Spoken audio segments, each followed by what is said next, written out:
I see Chris Benneman. I see Dan Joyce. I see Mark Krautman. I see Margaret Magruder.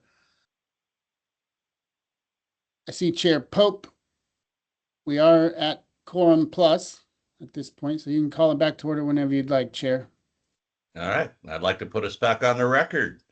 I want to make sure that we're recording. Tristan will get, it's actually still recording. I don't think it ever it's still stopped, recording. So, yep. Thank you. All right. Troy, it's all yours. Thank you, Chair. So we'll get back into it. We're going to start by taking a quick step back. We had some PowerPoint malfunctions and FTP server stuff we were dealing with. So what we ended up having to do is create a slide that I'll go to now for grants that actually weren't even in there. The slides had disappeared. So these are numbered in such a way that we would have already covered them by now. So I'm going to go back and do these 4, and then we'll pick up where we left off before we hit the break. In the interest of time and capacity, the slide you are about to see is not arranged in the same fashion as the other ones. And so Tristan is going to give me an assist on the backside for total project cost and priority species on these proposals, because I don't have them here in front of me now. You do have them, board, in front of you as part of your board packet in the summary sheets. So you do have that information. It's just not on the screen here. So with that, can everyone see this slide that says additional? Yes. Yes. Great, thank you. So we'll start with number 32, Grant Soil and Water Conservation District. This is Grant County Priority Weed Project Phase 2. Requested amount $35,520. Total project cost, Tristan? Is 108 and 093, so $108,093. Thank you. Recommendation of the staff was to fund this in full, and this addresses priority Gross species. snapweed. Yeah, they're priority weeds for scrose and plumeless thistle, A-listed species, as well as rush skeleton weed, yellow flag iris. Thank you. Next one is grant number 33 from Harney County, 2026 Harney County African Rue, $9,097 request. Total project cost $12,011. Recommendation of the staff was to fund this in full, and as you can tell by the title, addressing African Rue in Harney County. Another Harney County grant, this one from the Soil and Water Conservation District, Stinking Water Purple Loosestrife. Requested amount $4,365. Total project cost $7,865. Recommendation of the staff is to fund in full $4,365. And just for some board context, this is a project that you all have been supporting now for quite some time, and indications from that neck of the woods is we may be approaching the finish line here, with at least with respect to the need for state weed board grant funds. So good work happening down there. The next one, Illinois Valley Soil and Water Conservation District, $34,711 request on a total project cost of $57,679. to address.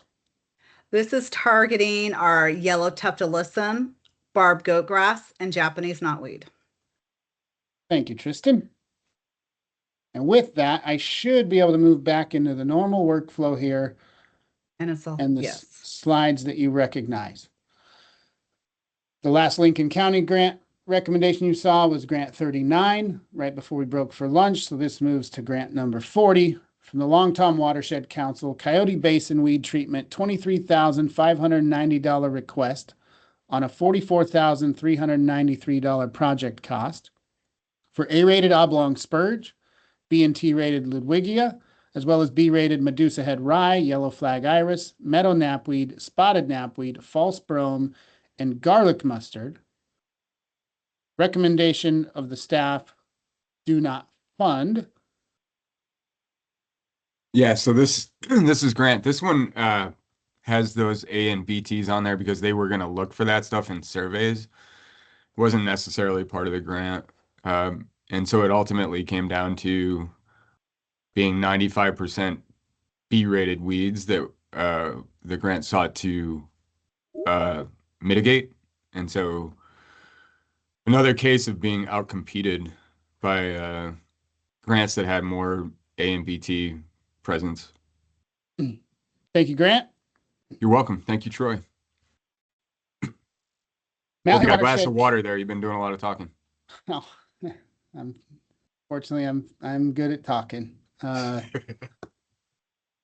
Malheur County Watershed Council, Hammer Down is the title of the grant. Requested amount $24,530.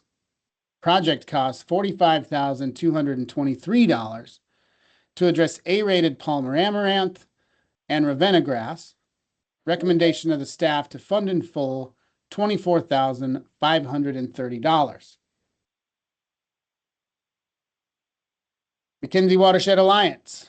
The McKinsey Watershed Knotweed Project, $55,667. Total project cost $94,628. And then B-rated Japanese giant and Bohemian knotweeds with some surveying of Class A weeds listed there. Recommendation, do not fund. Again, I think another example of just being outcompeted because of its ranking relative to the other projects. And the They amount also of had funding. they also got kind of DQ'd because they were missing match form and photo points too. But it was a That'll good do it. project ultimately, but I'll let you get going. Nope, that'll do it. So yeah, that's another one of these examples where I know there's a lot of grantees and applicants here on the call. Those requirements are serious and we take them serious. And with as competitive as this is, if there's an incomplete application, we disqualify them. So.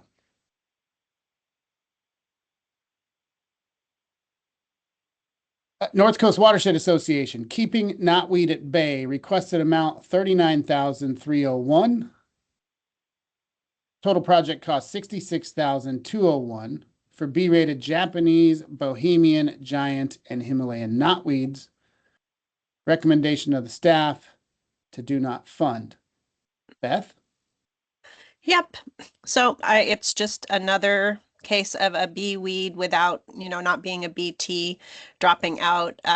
This is an area that doesn't have a weed lead that has the capacity to take on any grants in the county fund. So we just had to say no to this one because it was all bee weeds. But great cooperator, great project. Thank you, Beth. Owyhee Watershed Council, Jordan Valley Weed Control 2026, a new age, requested amount $29,784. Total project cost $77,529 for B&T rated perennial pepperweed and rush skeleton weed, B rated Russian knapweed, jointed goat grass, and puncture vine. Recommendation of the staff, do not fund. Bonnie Rasmussen. Yeah, B-rated weeds, Russian knapweed, puncture vine, low priority on a statewide level. We also had, I think, 4 grants from Malheur County, and we couldn't fund everything with the competitive nature of this go around. Thank you, Bonnie. Portland State University, statewide aquatic weed, early detection, collaborative education, and technical support, requested amount $70,845. Total project cost $95,452 for A-rated Spartina, flowering rush, yellow floating heart, Spartina, again, and hydrilla. We're looking for all the Spartinas. Recommendation of the staff to fund in full $70,845.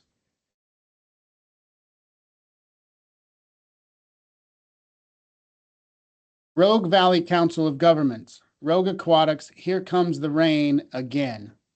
Requested amount $49,010. Total project cost $79,678. Priority B.T. Ludwigia and B-rated Parrot Feather. Recommendation of the staff to fund in full $49,010.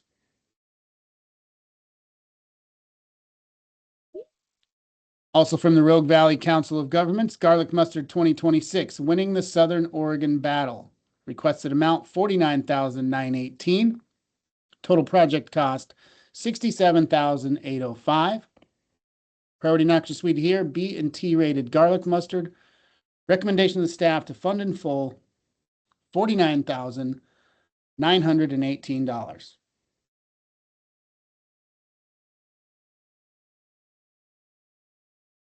Next one goes to Tri-County Cooperative Weed Management Area out in Northeast Oregon, Northern Union County Meadow Hawkweed Control. I don't believe it's 2065, but requested amount $46,684. Project amount $118,792. Priority weeds here, B&T rated meadow hawkweed and rush skeleton weed. Recommendation of the staff to fund in full $46,684.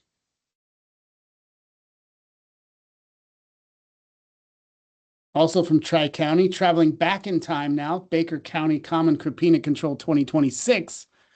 Requested amount $32,142. Project cost $81,617. For B&T rated Common Crapina, recommendation of the staff to fund in full $32,142.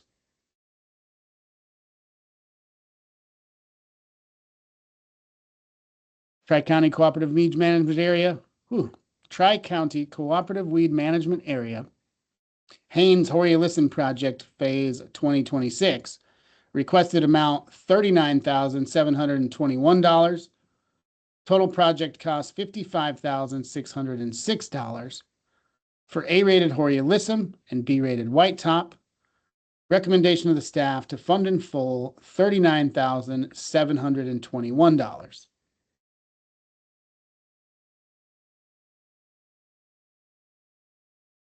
Tualatin Soil and Water Conservation District EDRR Weed Control Project Phase 2, requested amount $24,600.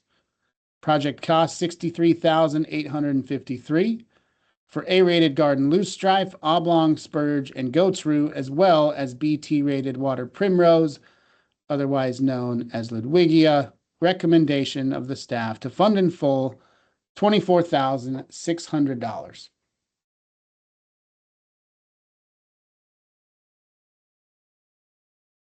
We have an animation. Union County Weed Board, Union County Priority Weeds 2026. Requested amount $33,644. Total project cost $78,576. For A-rated Palmer Amaranth and Ravenna grass, BT rated Common Crapina, Common Bug Loss, Perennial Pepperweed, Rush Skeleton Weed, and Tansy Ragwort, as well as B-rated Scotch Broom, Russian and Spotted Knapweeds, Meadow Knapweeds, and White Top. Recommendation of the staff to fund in full $33,644.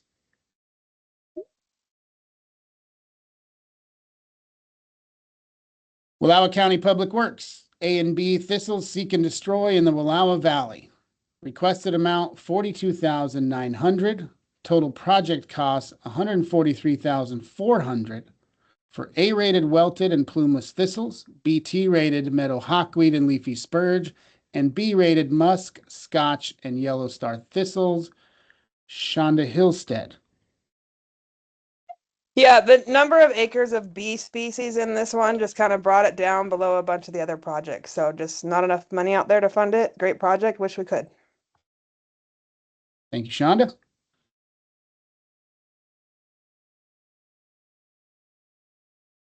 Wallowa County Public Works, Wallowa Valley Broadleaf Vector Patrol and Control. Requested amount $37,950. Total project cost $160,990.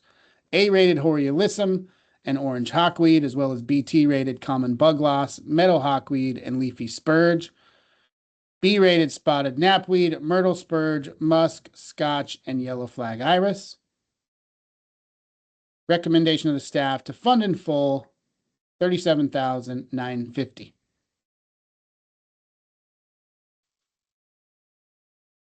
Wallowa Resources Weeds Without Borders, a collaborative assault on invasives in the Wallowa Canyon lands.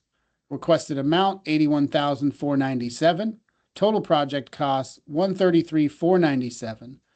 A-rated Turkish and plumeless thistle, BT common bug loss, rush skeleton weed, perennial pepperweed, and common crepina, as well as B-rated yellow star thistle. Recommendation here was for a partial fund, $40,748.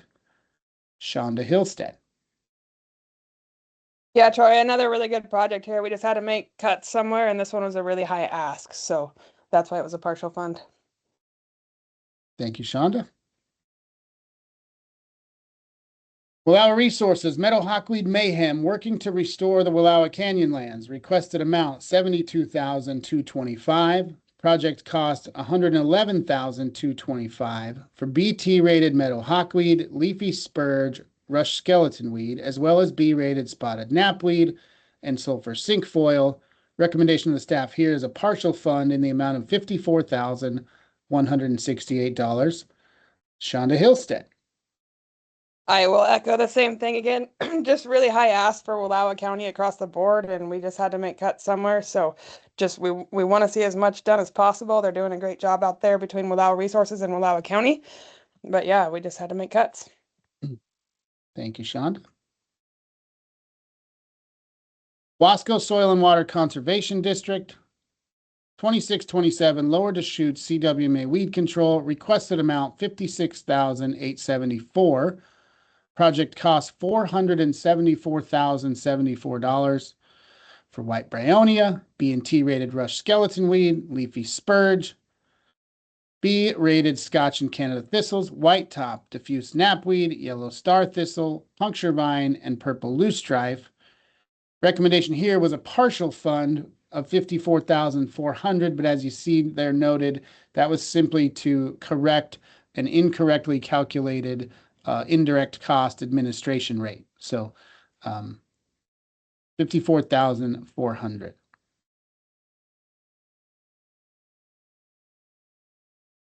Wasco Soil and Water Conservation District, 2026 Wasco County Priority Weeds. Request is $55,897. Total project cost $124,315.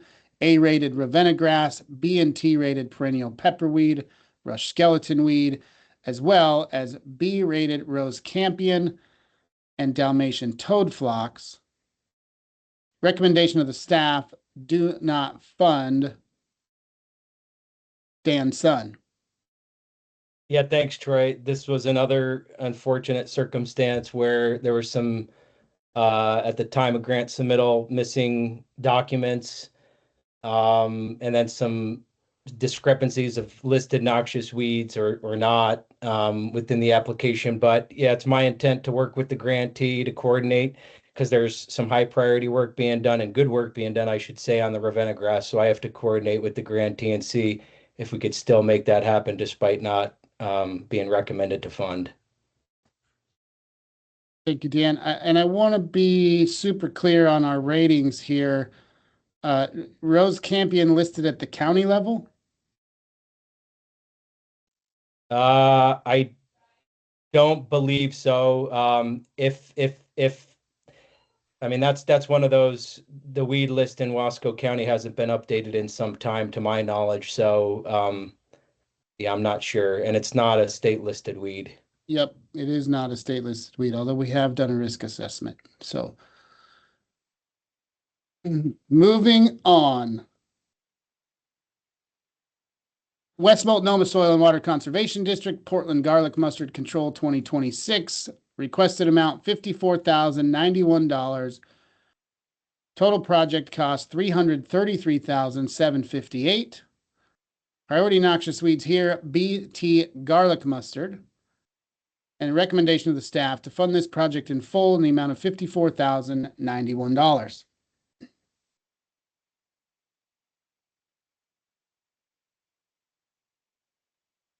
Willamette Riverkeeper, Willamette. It's like I just moved to Oregon. Willamette Aquatic Invasive Species, EDRR 2026. Requested amount $84,238. Total project cost $123,496. A-rated yellow floating heart and garden yellow loosestrife, as well as BT-rated water primrose, aka Ludwigia. Recommendation of the staff to fund in full $84,238.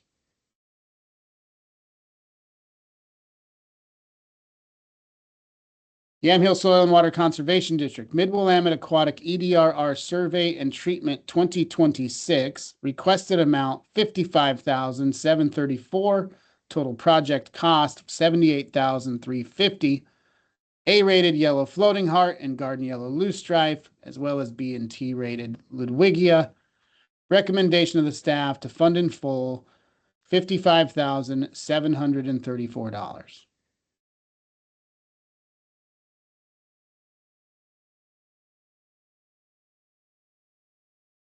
This is the final grant.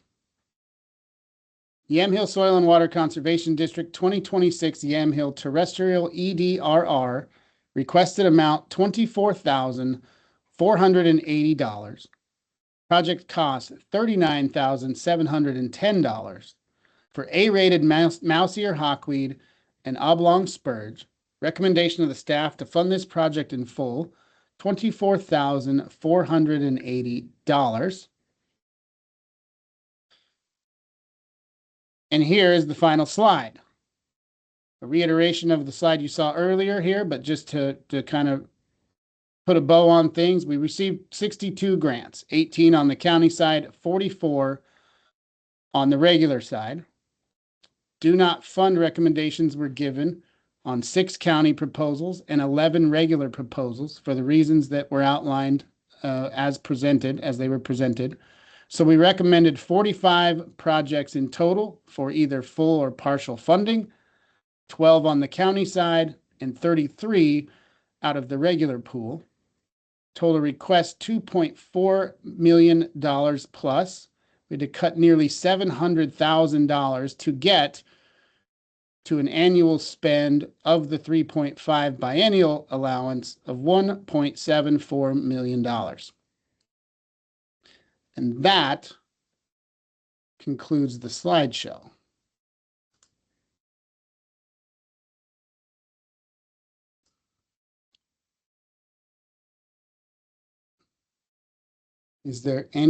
Are there any questions from the board, overarching, or any requests to revisit any of the individual proposals and clarification that the staff can provide before you move for a vote?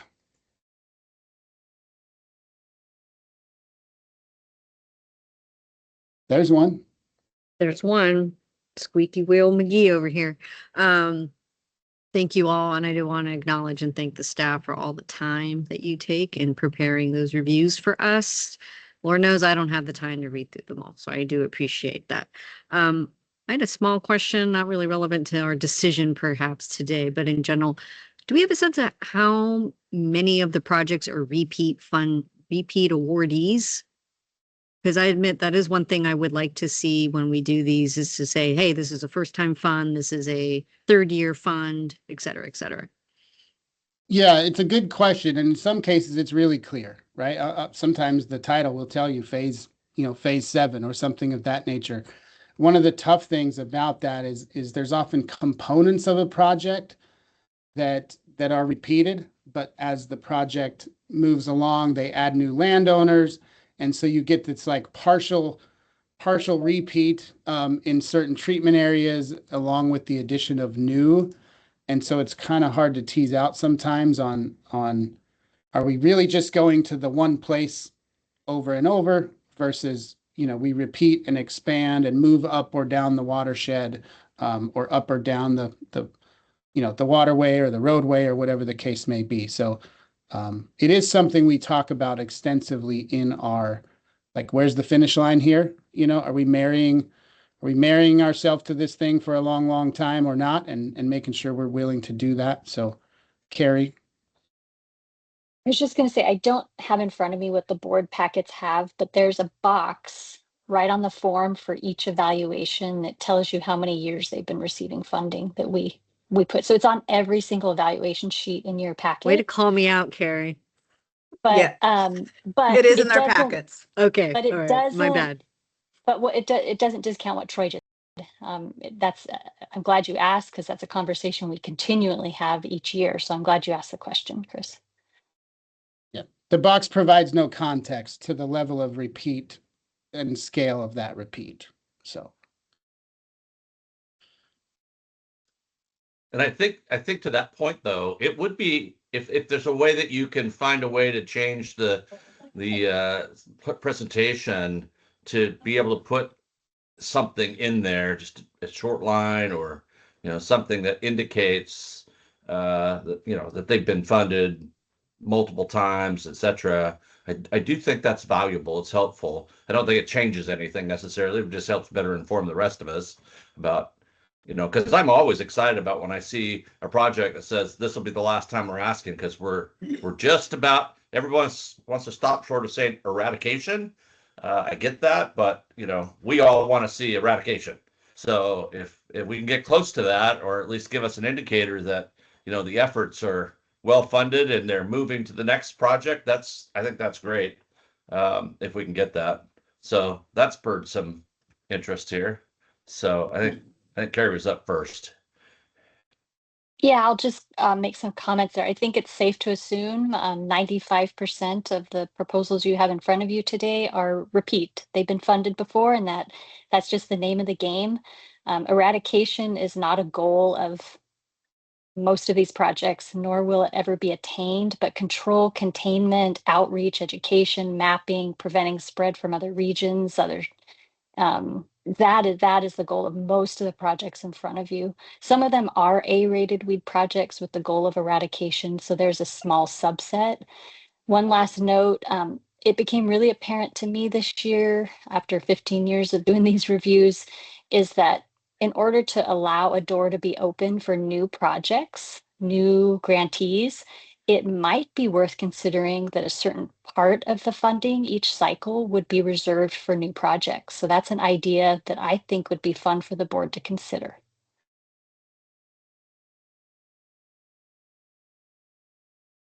thanks, Carrie. So I saw Beth's hand in there. Yeah, I just also wanted to add to how nice it is when we can see the words, this is going to be the last time. Sometimes it's not specifically tied to eradication, but it often means the management level can be handled by the organization on their own. Like they're working on getting to a point where they can get it into their own routine without needing the extra grant funding. And some of our grantees work really hard to try to get 2 years of work in one cycle. So I'll give the Hood River or SWCD folks that. They usually come to us every other year because they can do garlic mustard immediately after getting it, and they get another time on the ground the next spring before reporting happens. And so we do have a lot of folks that work really hard. They understand how competitive these dollars are and try to make the most efficient projects and then back out when they don't need the funds. So I have a question as well. Thank you for that. I have a question as well, just for a refresher and for many of us that can't remember. What's the process look like and the likelihood for these folks that have been denied funding this time for whatever the reasons, that they may be given consideration the next round, or are they just entering into the pool the same way each time without giving any special consideration of having applied and been denied? Carrie put her hand up before I did, so I let Carrie jump in here, but I have some thoughts. Go ahead, Troy. I was just going to point out that in the case of 2 of my grantees that got partial funding or did not get recommended for funding, in your board packet at the bottom of the sheet in the comment section, you'll often see reference to how we're hoping to help that grantee get that work done despite not getting funded. Sometimes we take that avenue. And then there's also recommendations. Yes, we would like to see you come back the next cycle. This is what we'd like to see change, or maybe you submitted in the wrong pool. So we give guidance for the next cycle. So that's often guidance we give to each grantee. Yeah, thanks, Carrie. And I like this question, Chair Pope, because it ties back into some of the priorities I outlined in yesterday's presentation for our program moving forward, as well as some of those opportunities for board engagement. For example, you saw the North Coast Watershed Association's grant, a great project, but all B-rated species. It was in the regular pool. That's because they didn't have a county weed organization with the capacity or structure to be able to apply and receive and take those funds on the county side, where it would have been much more competitive. And so one of the mechanisms is that, right? Like a strong county weed district really provides you extra leverage and entirely extra avenues to attain that funding. And so so that's one consideration, right? In other cases, it's just like Carrie said, where we'll try to find other avenues to get the work done, maybe help identify other funding sources. One of the reasons we had that extra session at last year's symposium from Rocky Mountain Elk Foundation and other folks to try to expose grantees to alternative funding sources, because in some cases, as competitive as this is now, they're just not going to be competitive for certain projects, you know, and if they keep coming with the same project, it's going to still be not competitive the next year. And so there is some level of, hey, some of these just aren't a great fit given the limited resources that we have.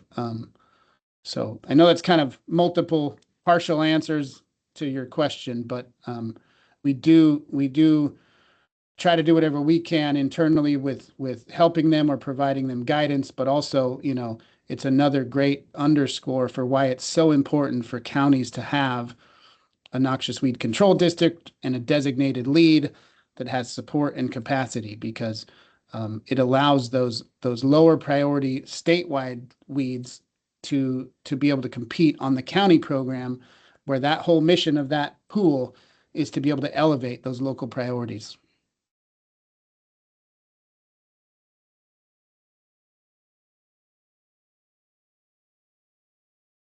Before you call for a vote, I have one final kind of request. Go ahead. So I don't know if we're there yet. So, and I will acknowledge that we didn't leave you with much of a choice here. But with the additional allocation of $250,000 to the grant program, and given the changes that we made to the structure of the grant program with relation to the county pool and what is or is not allowed, what we saw is what we expected to see, is an extreme demand for those funds.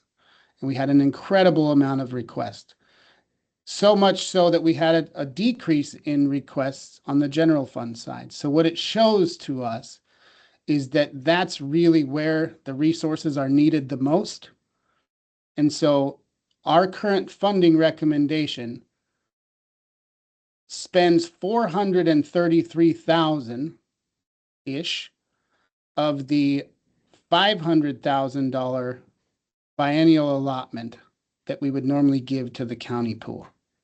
This is the first cycle of the biennial grant cycle. If we stuck with the $500,000 limit, then next year there would only be about $70,000 in the county grant pool.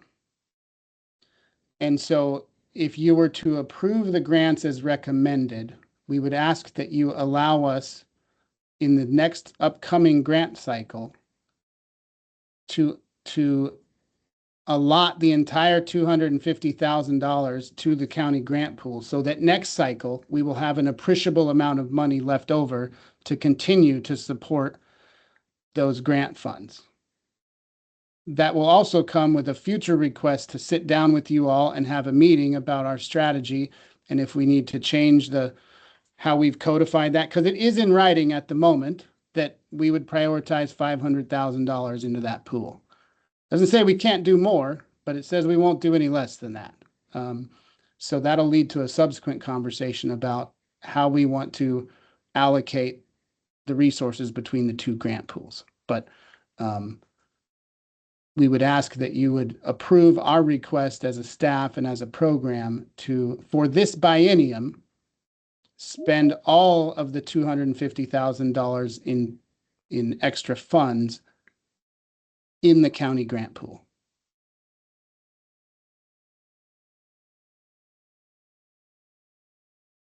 And we did leave you a choice, I guess. It just means if you choose not to allow that, the county grant pool will be extremely underfunded next year without that allocation.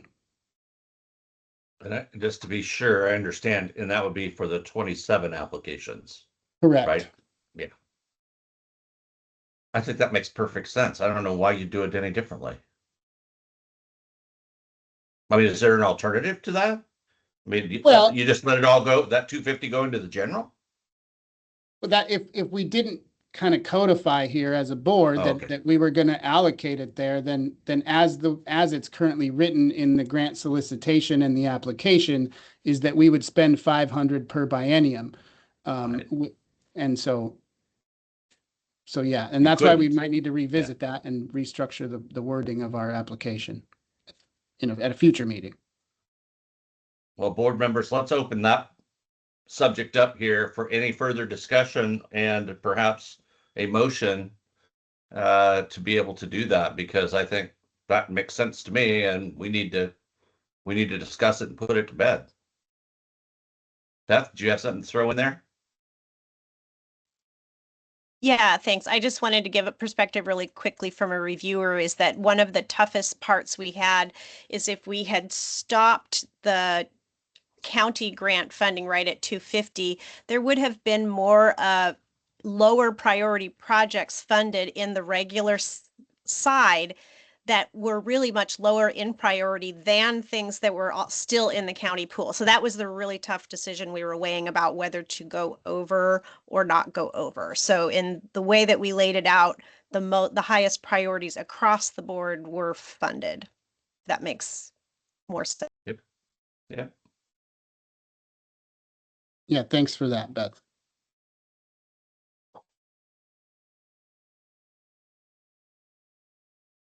Mr. Chair, this is Margaret. I never can find how to raise my hand. I'm incompetent No when it worries. comes to these things. No worries.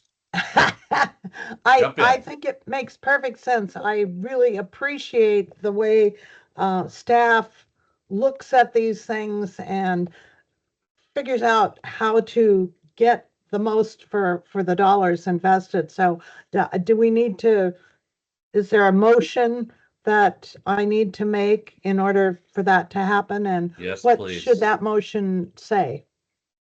I think your motion should say that you move to approve the recommendation to move the $250,000 allotment into the next cycle for county grants. So moved. Second, Dan. Okay, it's been moved and seconded. Any further discussion? Hearing none, all those in favor signify by saying aye. Aye. Aye. Opposed, Aye. nay? Any abstentions? Hearing none, it sounds like that passes unanimously. All right, now board, do you have any further discussion or questions regarding the recommendations for staff for funding the grant applications? If not, I think we're ready for a motion.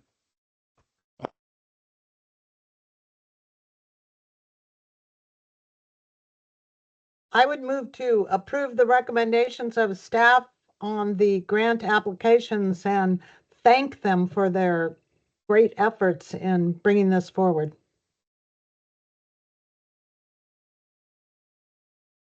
I Thank second you. that motion. Okay, thank you. It's been moved and seconded. Any further discussion?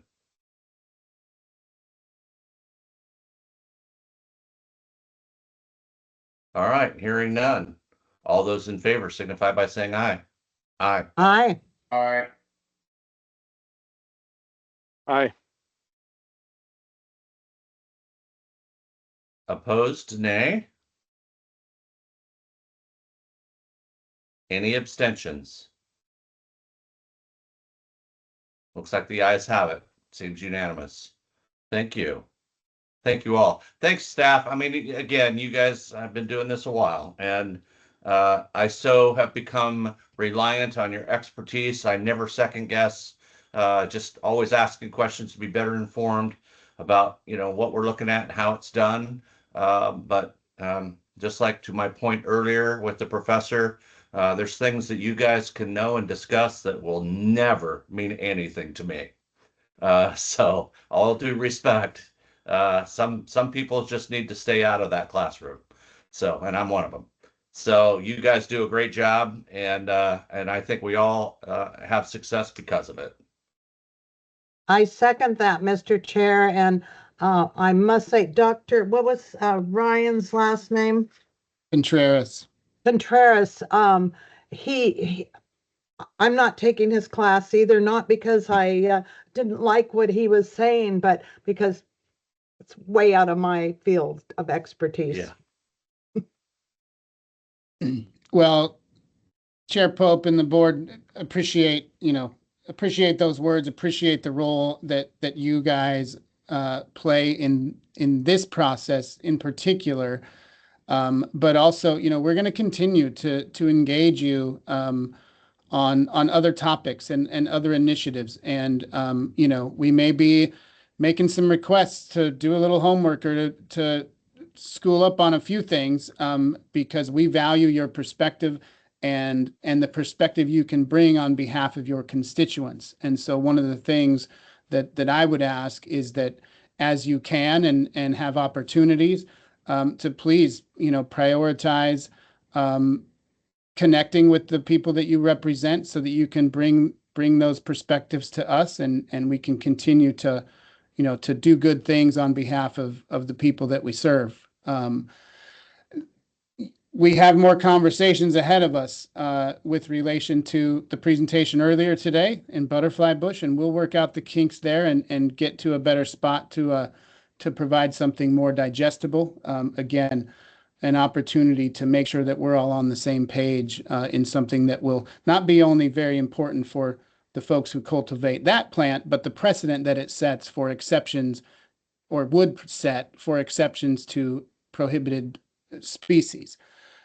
We have a lot to talk about still with relation to the county weed grant program, right? We made a big move taking the A-listed species out of the pool, and we've seen the effect now of that, and we've seen how it has amplified the need for support in counties and for county projects and priorities.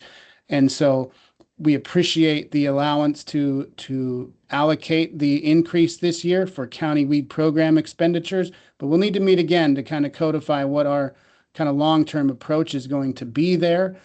You also heard mention about maybe a set aside, a soft set aside, right? That could be maybe allocated otherwise if there weren't any, but for new projects to make sure that new folks are able to come to the table and do good work. We've also thought about the value of knowledge and increasing our knowledge base. And there was a proposal that didn't end up getting submitted this year, but would have been really neat. And it included a research component. And what would have been learned from that could have been applied more broadly down the road. And there's value to those kinds of things. And so those are the kind of conversations we're going to want to have with you all in the future.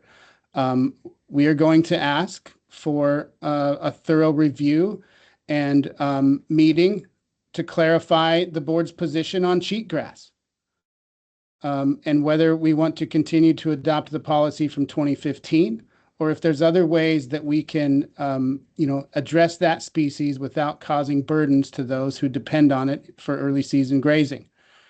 We're going to want to talk to you about the potential for maybe a C list, or call it whatever you want, an E list or a C list, that may not come with the same type of regulatory teeth that the A and the B list come with, but help us to raise awareness to the public through education and outreach, that helps give credence to folks who are seeking external funding, who would be able to say that a certain species has been recognized by the state as a priority.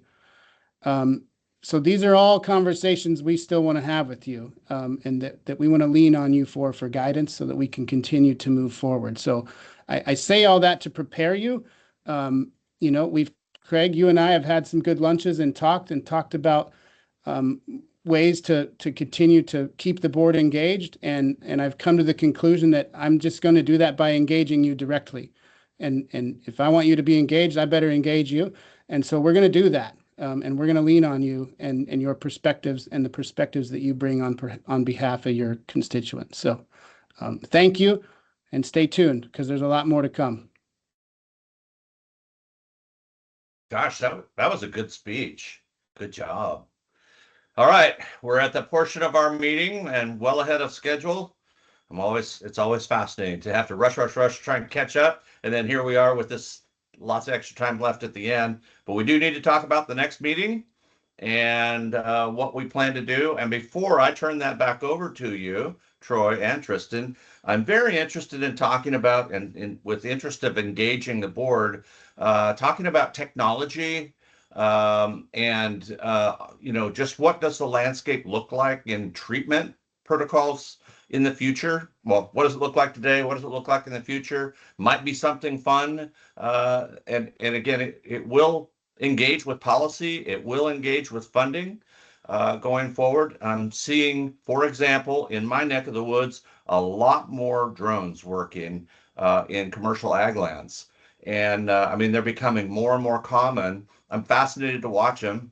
But they're actually out there. They're not just playing and experimenting. They're actually out working and doing more than just plot size work in some cases. So I'm interested in understanding that. What does it look like, and how we can work towards finding more flexibility, I guess, in funding from state and federal partners going forward to help fund operations that can make use of those technologies.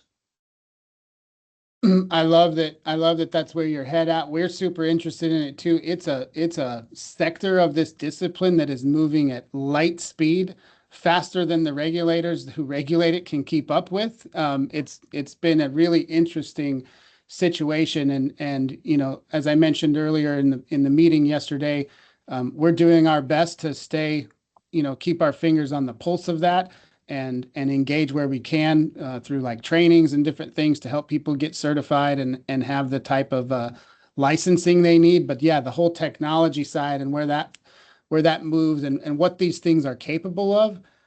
You know, just a couple years ago, they could only carry a half a gallon worth of stuff, really, for the most part. Now you have drones that can carry 30, 40, 50 gallons worth of stuff, massive units. They've started to cut through a lot of the red tape around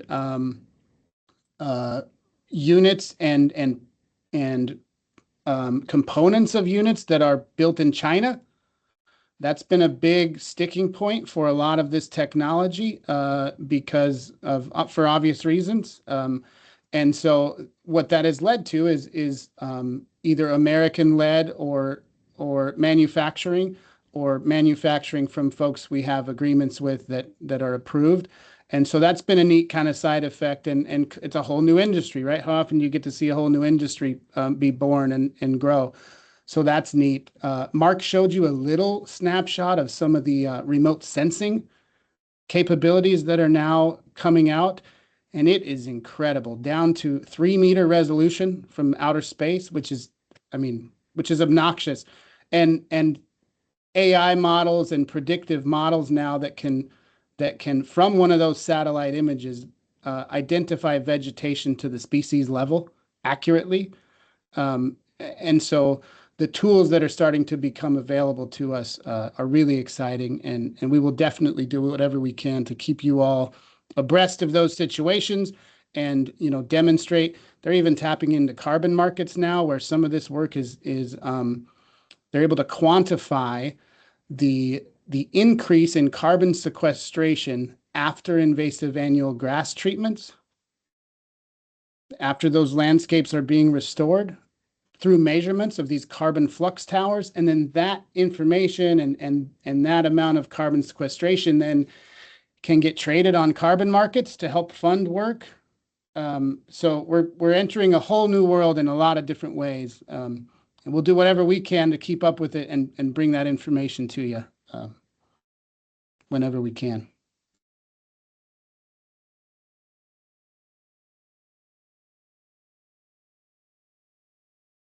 Okay, so let's talk about our next meeting. Date, time, location. Yeah, I guess what it really boils down to is if the board is still interested in holding the meetings in even numbered years, the fall meeting, as part of the Noxious Weed Symposium. I know we as a staff really liked that forum. I know that the attendees of the symposium really appreciated the ability to connect with the board and interact with the board in that way. But I also understand there are some logistical challenges because of the time of year and the travel that may be involved for certain board members. And so it really kind of hinges on your all's appetite to continue to meet as part of the symposium agenda on even numbered years. Well, if you want to keep doing it, then we have a date for you. If you don't, then I we can got to figure certainly, something I can else out. certainly speak for me in saying that I've done a couple of them, and I enjoy them, and I think that they're helpful. I get to pick up information that I wouldn't otherwise pick up, and of course it's easy when it's on OSU campus for me. But I want to acknowledge that I get to cheat because I'm close. But I'd love to hear from the rest of the board members.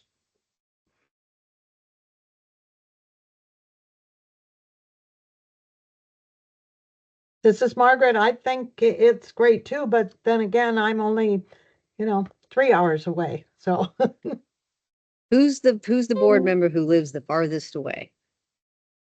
Dan and Wes at this point. yeah, It's about 10 hours for me, but Mhm. if it's in Corvallis, it's a great place to meet. And I was lucky the last time, roads were great, so.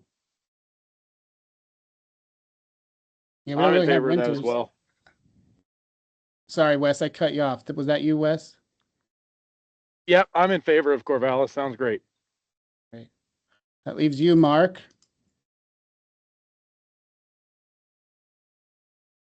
You're muted, though. You're muted. I can read lips, but I can't hear you. Yeah, it's easy for me. I'm just up here in McMinnville. It's my new home here. Great. Well, with And that, I live in Corvallis. So yeah, I yeah, got so no you're across complaints. the I can street walk from there. Chris, so I like it. Well, with that said, then we do have dates on the calendar for the symposium this year. Tristan. December 8th, 9th, 10th, and 11th. Actually, for the board, it will be that first Tuesday. And I will get a save the date out to all of you after the meeting. So it'd be December 8th would be the board meeting. And of course, you're more than welcome to stay and take in as many of the presentations as you want. This year, the Native Plant Conservation Program will also be tacking on to the end of symposium. The last day of weed symposium and the first day of the plant symposium will overlap, and then it will continue on the following day with a bunch of native plant stuff. So we hope that not only you guys, but anybody else who's going to be there will stay for some of that as well. So December 8th would be the date.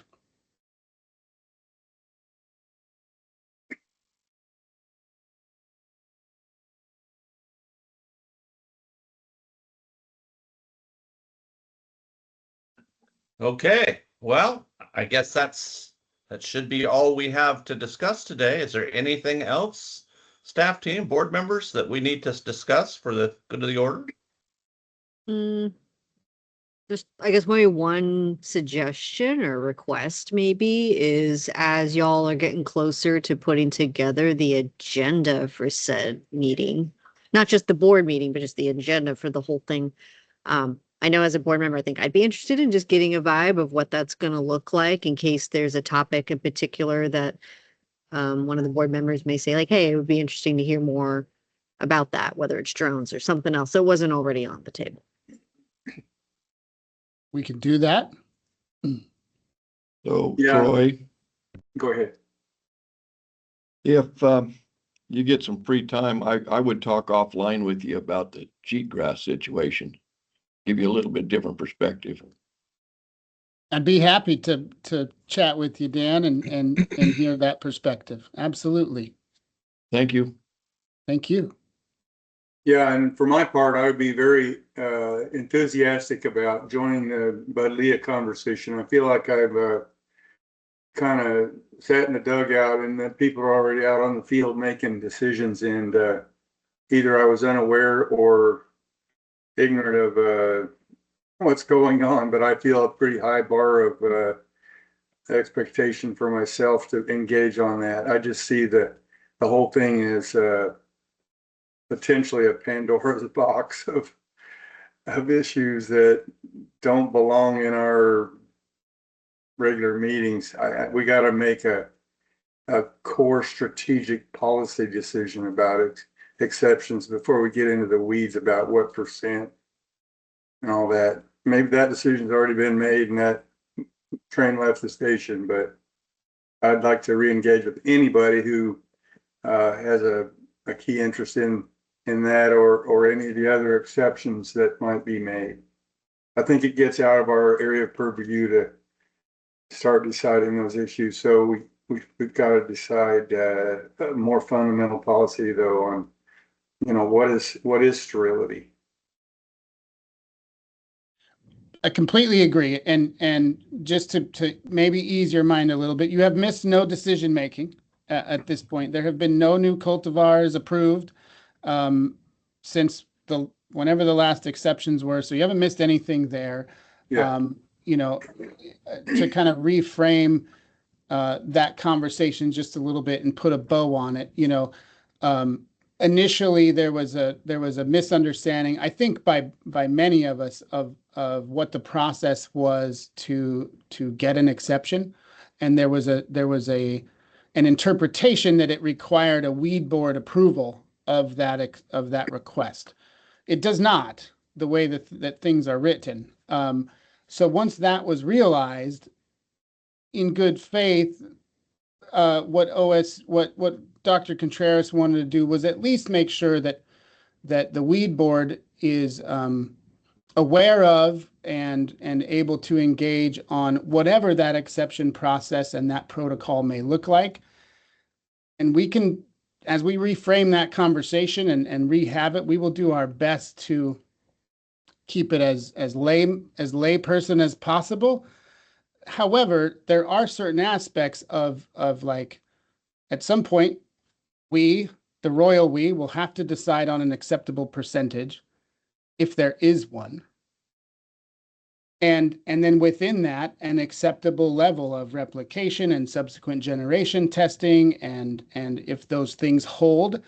And so in that sense, we'll have to figure out a way to communicate those things in a way that's digestible, because in order for you to make a determination that you are in agreement with the protocol that is being put in place, you have to have some sort of fundamental understanding of the mechanisms that went into developing that protocol. And so that was kind of the attempt here today, and it does get in the weeds and super technical. But there's a lot at stake, and so we'll reframe that conversation. We'll revisit that offline with the different parties and the different stakeholders there, and figure out a more digestible way to have that conversation. So.